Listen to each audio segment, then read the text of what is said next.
Friends Technos 2074 అందరికీ స్వాగతం. మీరు డేట్ వచ్చేసరికి December 5, 2025, టైం వచ్చేసరికి 4 PM అవుతుంది. ఇప్పటి వరకు ఉన్న న్యూస్ అయితే ఇవి. ఫస్ట్ వచ్చేసరికి ఒప్పో నుంచి ఒప్పో ఒక ప్యాడ్ BIS సర్టిఫికేషన్ అయితే పొందింది.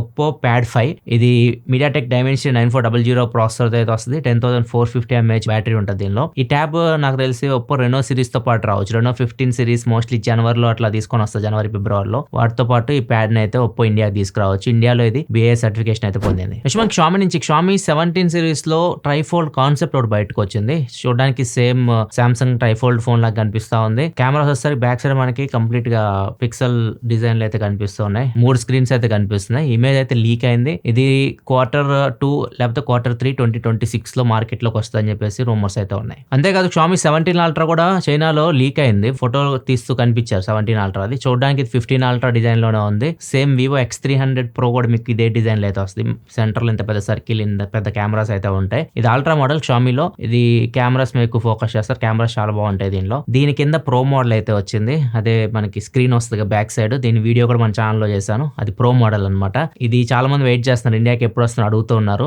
షామీ చాలా లేట్ చేస్తుంది వీళ్ళు ఫోన్స్ తీసుకురావడంలో. మిగతా బ్రాండ్స్ అని చూడొచ్చు, వాళ్ళ ఫోన్స్ ఫ్లాగ్షిప్ ఫోన్స్ అని లాంచ్ చేసేసినాయి, కానీ షామీ మాత్రం ఎటువంటి ఇన్ఫర్మేషన్ అయితే లేదు. ఇంకా 2026 లోనే తీసుకొని రావచ్చు షామీ 17 సిరీస్ ఇండియాకి. అది కూడా ప్రో మోడల్ తీసుకొస్తారు, ఓన్లీ బేస్ 17 తీసుకొస్తారో చూడాలి. బేస్ 17 వస్తే మాత్రం ఆ స్క్రీన్ రాదు బ్యాక్ సైడ్. లాస్ట్ టైం చూసుకుంటే షామీ 15 అండ్ అల్ట్రా మోడల్ తీసుకొని వచ్చారు. ఒకవేళ అదే టెంప్లెట్ ఫాలో అయితే మాత్రం మధ్యలో ప్రో మోడల్ అయితే రాదు. ప్రో మోడల్కి చైనాలో భయంకరమైన డిమాండ్ అయితే ఉంది, చాలా ఇష్టపడుతున్నారు దాన్ని. iPhone 17 Pro Max కంటే అదే ఎక్కువగా ఉంటా ఉన్నారు. ఆ బ్యాక్ సైడ్ డిస్ప్లే వాళ్ళకి చాలా బాగా నచ్చేసింది. అది అక్కడే అయిపోతున్నాయి, తయారు చేసినట్లు. గ్లోబల్ గా లాంచ్ చేయడానికి కూడా రూమర్స్ అయితే వస్తుంది. నెక్స్ట్ వచ్చేసరికి Samsung Galaxy S26 సిరీస్ సంబంధించి. S26 సిరీస్ ఎప్పుడైనా కానీ Samsung S సిరీస్ జనవరి మిడిల్ లో లాంచ్ చేస్తూ ఉంటుంది, మన సంక్రాంతి టైం ఆ టైంలో. ఇప్పుడు కొద్దిగా లేట్ అయితే అవ్వచ్చు, జనవరి ఎండింగ్ కైనా వెళ్ళొచ్చు, ఫిబ్రవరికి కూడా వెళ్ళొచ్చు. రీజన్ వచ్చేసరికి బేస్ మోడల్స్ ఇంకా రెడీ అవ్వాలి వెళ్ళి. S26 Plus అయితే ఇంకా రెడీ అవ్వలేదు, ఆల్ట్రా రెడీగానే ఉంది. ఇప్పుడు ఇంకో రూమర్ ఏంటంటే ఈ ఫోన్స్ వెయిట్ కూడా కొద్దిగా పెరగబోతుంది, ఎందుకంటే వీళ్ళు మ్యాక్స్ సేఫ్ ని లోపల పెట్టేస్తున్నారు. కొంచెం వెయిట్ అయితే ఇంక్రీజ్ అవుతుంది. అండ్ దాంతోపాటు యాపిల్ కాన్సెప్ట్ తీసుకొచ్చింది చూసారా, మనం ఫోన్ ని, మన వాచ్ ని అండ్ బడ్స్ ని ఒకేసారి ఛార్జింగ్ పెట్టచ్చు. వైర్లెస్ ఛార్జింగ్ ప్యాడ్ ఒకటి తీసుకొని వచ్చారు, అది కూడా సామ్సంగ్ వర్క్ చేస్తుంది. సో ఇది కూడా లాంచ్ చేసి దీంతో పాటు రూమర్స్ వస్తున్నాయి. నెక్స్ట్ వెళ్ళే ముందు డీల్ ఆఫ్ ది డే చూసుకుంటే HP 128GB USB 3.2 pen drive just 759 rupees కి అయితే వస్తుంది. అండ్ ఒక 20TB SSD Seagate SSD, ఇది లోయెస్ట్ ప్రైస్ 29,999 కి వస్తుంది. 20TB SSD. ఒకవేళ డీల్స్ మీరు చెక్ చేయాలనుకుంటే లింక్స్ కింద డిస్క్రిప్షన్ ఉంటాయి, అక్కడ నుంచి చెక్ చేయొచ్చు. నెక్స్ట్ మనకి సెల్ అనే కంపెనీ, ఇది US కి చెందిన కంపెనీ అనమాట. ఇక్కడ సెకండ్ హ్యాండ్ ఫోన్లు అమ్మడం, కొనడం జరుగుతూ ఉంటాయి అనమాట. సో వీళ్ళు చెప్పేదాని ప్రకారం చూసుకుంటే 10 weeks లో మొత్తం రీసేల్ వాల్యూ చూసుకుంటే iPhone Air దగ్గర 50% వరకు డౌన్ అయింది. అంటే iPhone Air మీరు కొని 10 వారాల తర్వాత అమ్మితే 47% డిప్రిషియేషన్, అంటే సగం రేట్కి అమ్ముకోవాల్సి వస్తుంది. అంటే బయర్స్ ఇంట్రెస్ట్ చూపించలేదు సెకండ్ హ్యాండ్ లో కొనడానికి దాన్ని. సో అది చాలా దారుణంగా ఉంది దీని రీసేల్ వాల్యూ అని చెప్పేసి వీళ్ళైతే పోస్ట్ చేస్తారు. ఎక్కువ resale value iPhone 17 Pro Max కి అయితే ఉంది. నెక్స్ట్ మనకి యాపిల్ నుంచి. యాపిల్ ఏమవుతుందో అర్థం కావట్లేదు. చాలా మంది యాపిల్ కంపెనీ వదిలేసి వెళ్ళిపోతా ఉన్నారు. జానీ ఐవే వెళ్ళిపోయాడు, ఆయన ప్రొడక్ట్ డిజైనర్ యాపిల్ లో. ఆయన వెళ్ళిపోయి ఓపెన్ తో కలిసి ఏదో కొత్త ప్రొడక్ట్ తయారు చేస్తున్నాడు, శామ్ ఆల్ట్మన్ ఇతను కలిసి. అండ్ ఇప్పుడు ఇంకొక అతను కూడా వెళ్ళిపోయాడు. ఇతని పేరు వచ్చేసరికి ఎలాన్ డై. ఈయన వచ్చేసరికి UI ఉంది కదా, మన iOS యూజ్ చేస్తూ ఉంటాం, MacOS అని యూజ్ చేస్తూ ఉంటాం కదా, UI డిజైన్ చేస్తూ ఉంటారు అన్నమాట, దానికి హెడ్ ఈయన మెటాకి వెళ్తున్నట్లు ఇన్ఫర్మేషన్ అయితే ఉంది. అండ్ ఇంకొక అతను కూడా సీనియర్ ఒక అతను రిటైర్డ్ అయిపోయాడు. ఈయన పేరు వచ్చేసరికి జాన్. ఇతను AI మిషన్ లెర్నింగ్ లో టాప్ అనమాట. ఇతను కూడా మంచి ఎక్స్పీరియన్స్డ్, ఇతను రిటైర్డ్ అయిపోయాడు. అండ్ ఇంకోటి టిమ్ కుక్ కూడా రిటైర్ అవబోతున్నారు 2026 లో. టిమ్ కుక్ కూడా రిటైర్ అవుతారని చెప్పి రూమర్స్ అయితే వస్తున్నాయి. సో చాలా మంది ఎంప్లాయీస్ యాపిల్ నుంచి అయితే వెళ్తున్నారు. మరి చూడాలి ఎలా ఉంటుంది యాపిల్ ఫ్యూచర్. యాపిల్ బ్రాండ్కి ఇచ్చిన ప్రమాదం అయితే ఏం లేదు. కొత్త వాళ్ళు వస్తే ఇంకా వాళ్ళు కొత్త ఆలోచనలతో ఇంకా ముందుకు తీసుకెళ్తే యాపిల్ని ఆపడం ఎవరి వల్ల కాదు. నెక్స్ట్ మనకి రష్యా వాళ్ళు పవరాలను కూడా వదలట్లేదు. స్పై చేయడానికి ఇప్పుడు పవరాలు యూజ్ చేస్తూ ఉన్నారు. దాని బ్రెయిన్ లో ఒక చిప్ ఇన్ప్లాంట్ చేసేసి, ఒక ట్రాన్స్మిటర్ పెట్టేసి, GPS ట్రాకర్ పెట్టేసి దీనికి అటాచ్ చేసేస్తారు. అండ్ ఈవెన్ కెమెరా కూడా పెడతారు, అంటే దానికి ఫ్రంట్ సైడ్ ఇక్కడ కనపడకుండా కెమెరా కూడా అటాచ్ చేస్తామని చెప్తున్నారు. సో ఇదేం చేసిద్దంటే వీళ్ళ మాట వింటుంది అనమాట. వీళ్ళు చెప్పిన డైరెక్షన్కి వెళ్తూ ఉంటుంది, వీళ్ళు చెప్పిన లొకేషన్కి వెళ్తుంటది, అక్కడ ఇన్ఫర్మేషన్ వీళ్ళకి ప్రొవైడ్ చేస్తూ ఉంటది. సో వీళ్ళు టెస్ట్ చేసిన దాని ప్రకారం చూస్తే ఒక పావురం రోజుకి మొత్తం అది దానికి ఏం మనం ఫుడ్ కూడా పెట్టాల్సిన అవసరం లేదు. దారిలోనే అది ఏదో ఒకటి తింటూనే ఉంటుంది, ఎగురుతూనే ఉంటుంది. రోజంతా అది ఒక 500 కిలోమీటర్స్ వరకు తిరుగుతుంది. మనం డ్రోన్ ఇలా చేయలేం. డ్రోన్ కి బ్యాటరీ అవసరం అవుతుంది. డ్రోన్ బ్యాటరీ అయిపోయిందంటే మాత్రం ఎక్కడ పడితే అక్కడ పడిపోద్ది. ఇన్ని కిలోమీటర్స్ అయితే ట్రావెల్ చేయలేదు. ఇంకోటి డ్రోన్ పైకి ఎగరేస్తే ఖచ్చితంగా అందరూ దాన్నే చూస్తూ ఉంటారు. పవరాలు అయితే అసలు అనుమానం కూడా రాదు.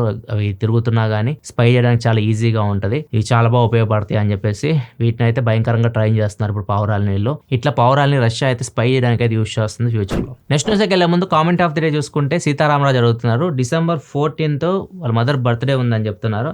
ఏ ఫోన్ ఇవ్వాలి గిఫ్ట్ గా? 15,000 రూపాయల లోపు అంటున్నారు. ముందుగా మీ మదర్ కి అడ్వాన్స్ హ్యాపీ బర్త్డే అమ్మ. ఫోన్ వచ్చేసరికి ఆ ప్రైస్ 15,000 అంటే మీకు G86 పవర్ వస్తుంది. 15,999కి వస్తుంది. మంచి స్పెక్స్తో వస్తుంది ఆ ప్రైస్కి.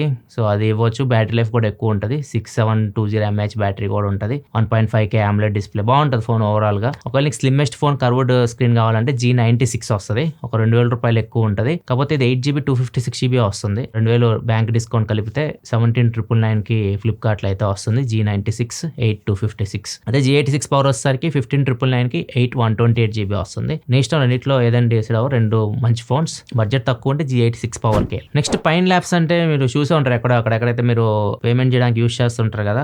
మీరు ఏదైనా మర్చెంట్ దగ్గరికి వెళ్ళారనుకోండి, ఏదైనా షాపింగ్ చేస్తారనుకోండి, వాళ్ళు మీకు POS మిషన్ చూపిస్తారు. దానిలో మీ కార్డ్ని ట్యాప్ చేయడం కానీ ఇన్సర్ట్ చేయడం కానీ చేస్తుంటారు కదా. ఆ మిషన్ మీద మీరు చూసే ఉంటారు పైన్ ల్యాబ్స్ అని చెప్పేసి. అవి వీళ్ళే తయారు చేస్తుంటారు అన్నమాట మిషన్స్. సో దాని CEO చెప్తున్న ప్రకారం చూస్తే వీళ్ళు కొత్త కాన్సెప్ట్ వర్క్ చేస్తున్నారు చెప్తున్నారు. మన ఫోన్లో NFC ఉంది అనుకోండి, నార్మల్ మన ఫోన్లో షాపింగ్ చేస్తూ ఉంటారు. మొత్తం యాడ్ చేసిన తర్వాత లాస్ట్ లో పేమెంట్ చేసేటప్పుడు మీ కార్డ్ డీటెయిల్స్ యాడ్ చేయాలి, CVV యాడ్ చేయాలి. తర్వాత మీ ఫోన్కి ఒక OTP వస్తుంది. దాన్ని ఎంటర్ చేస్తే పేమెంట్ కంప్లీట్ అవుతుంది. అట్లా కాకుండా మీరు ఏదైనా వెబ్సైట్లో షాపింగ్ చేస్తున్నారు అనుకోండి, మీ ఫోన్ NFC సపోర్ట్ చేస్తే జస్ట్ మీరు ట్యాప్ అండ్ పే యూస్ చేసి మీ కార్డ్ని మీ ఫోన్ బ్యాక్ సైడ్ NFC దగ్గర ట్యాప్ చేశారు అనుకోండి, పేమెంట్ అయితే అయిపోద్ది. దీని మీద వర్క్ చేస్తున్నట్టు వీళ్ళు చెప్తున్నారు. నెక్స్ట్ మనకి నిన్నంతా ఇండిగో రచ్చరచ్చ అయితే అయింది. ఇండిగో ఫ్లైట్స్ ఎవరైతే బుక్ చేస్తున్నారో వాళ్ళైతే నరకయాతన అనుభవించారు. ఎయిర్పోర్ట్లో అయితే చాలా కొన్ని గంటలు వెయిట్ చేశారు. చాలా మంది తిరిగి రిటర్న్ వెళ్ళిపోయారు. కొంతమంది కనెక్టింగ్ ఫ్లైట్స్ కూడా మిస్ అయిపోయినాయి. సో ఇండిగో ఫ్లైట్స్ అన్ని మ్యాక్సిమం ఆగిపోయినాయి. మెయిన్ రీజన్ వచ్చేసరికి DCA కొత్త రూల్స్ తీసుకొని వచ్చింది. వర్కింగ్ అవర్స్ తగ్గించేసింది అనమాట పైలట్స్ కి, క్రూకి. సో అందువల్ల వీళ్ళకి షార్టేజ్ అయితే ఏర్పడింది అన్నట్లు చెప్తున్నారు. కాకపోతే ఇప్పుడు DCA అయితే ఈ రోజు ఒక ప్రెస్ రిలీజ్ చేసింది. దాన్ని విరమించుకున్నట్టు చెప్తున్నారు. వర్కింగ్ అవర్స్ ఇంత ముందులాగే 12 hours చేయొచ్చు. వీళ్ళు ఏం చేశారంటే 12 hours 8 hours కుదించేశారు అనమాట. దానివల్ల ఎంప్లాయీ షార్టేజ్ అయితే వచ్చింది. ఇది ఒక రీజన్ అంటున్నారు. అండ్ కొంతమంది వచ్చేసరికి ఇండిగో ఎంప్లాయీస్ అందరూ మాస్ బంక్ కొట్టారు, లేకపోతే ఇంటర్వ్యూస్కి అటెండ్ అయ్యారు వేరే ఎయిర్లైన్స్కి. ఇట్లా రకరకాలుగా రూమర్స్ అయితే వస్తున్నాయి. ఏది నిజం ఏది అబద్ధం తెలియదు కానీ ఇండిగో ఫ్లైట్స్ మాత్రం నిన్న మ్యాక్సిమం ఇష్యూ అయితే ఫేస్ చేసినాయి. మిగతా ఫ్లైట్స్ అన్ని బాగానే వెళ్ళినాయి. ఎయిర్ ఇండియా కానివ్వండి, ఆకాశ, ఇట్లాంటి ఫ్లైట్స్ అన్ని బాగానే వెళ్ళినాయి. కానీ ఇండిగో చాలా ఫ్లైట్స్ అయితే ఆగిపోయినాయి, డిలే అయిపోయినాయి, కొన్ని క్యాన్సిల్ కూడా అయిపోయినాయి. దీని గురించి ఇండిగో నిన్న రియాక్ట్ అయింది. 48 hours ఇష్యూని సాల్వ్ చేస్తామని చెప్పింది. మళ్ళీ ఈ రోజు వచ్చేసరికి 48 hours పోయింది.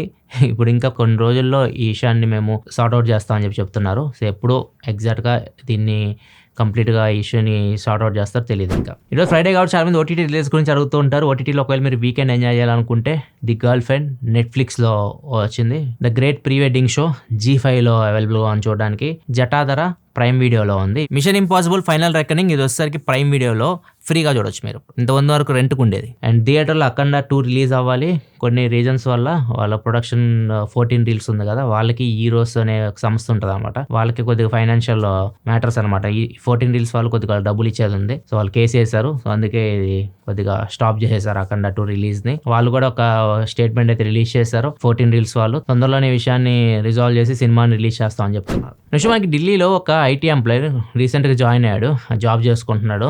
సో అతనికి నార్మల్గా ఒక మెసేజ్ వచ్చింది సోషల్ మీడియాలో. సో అతనికి ఏం వచ్చిందంటే, నేను మీ సీనియర్ పేరు కూడా మ్యాచ్ అయింది. నేను మీ సీనియర్ని, మా ఫ్రెండ్ ఒకళ్ళు ట్రాన్స్ఫర్ అవుతున్నారు, ఇంట్లో సామాను ఉన్నాయి కదా అవన్నీ చాలా తక్కువ రేట్కి ఇచ్చేస్తున్నారు, నీకు కావాలా అంటే ఈయన కూడా ఇంట్రెస్ట్ చూపించాడు నాకు కావాలి అని చెప్పేసి. తర్వాత ఎందుకని మంచిదని చెప్పేసి ఒకసారి క్రాస్ చెక్ చేసుకున్నాడు అన్నమాట వాళ్ళ ఫ్రెండ్స్ తోటి. ఆ సీనియర్ వాళ్ళ నెంబర్ డైరెక్ట్ మాట్లాడడానికి క్రాస్ చెక్ చేసుకుంటే ఆయనతో డైరెక్ట్ మాట్లాడితే సేమ్ పేరు మ్యాచ్ అయింది. కానీ ఆయన నేను ఎప్పుడు చెప్పాను నీకు, నా ఫ్రెండ్ ఎవరు లేరు, నేనేమి అమ్మట్లేదు సామాన్ అని చెప్పేసి చెప్పాడు.